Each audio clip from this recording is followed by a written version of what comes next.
Traffic police ने यहाँ पे जलालपुर में एक बहुत ही अच्छा सेंटर कायम किया है। ये सेंटर जो है मल्टीपर्पज़ है। ड्राइविंग स्कूल भी इसमें ड्राइविंग लाइसेंस भी इशू करेंगे। इसी तरह जितने भी ड्राइविंग से मुतल्लिक मामलात हैं उसको ये केटर फार करेगा। मौजूदा जो सिटी ट्रैफिक ऑफिसर हैं इंतहाई मेहनती और इंसान दोस्त आदमी है।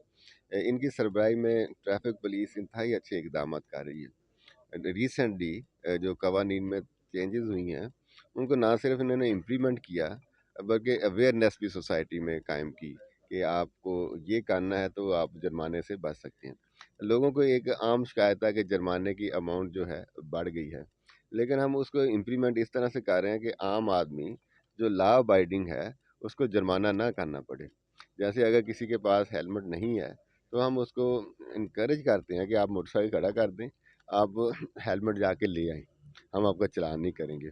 इसी तरह बहुत सारे स्कूल के बच्चे जो 16 साल से ऊपर हैं, अमूमन जब आप मैट्रिक कर लेते हैं तो आपने आउट ऑफ सिटी जाना होता है, जहाँ शहर से बाहर जाना होता है, वालिदैन अमूमन उनको मोटरसाइकिल खरीद के देते हैं, उनका भी चालान हम नहीं करेंगे।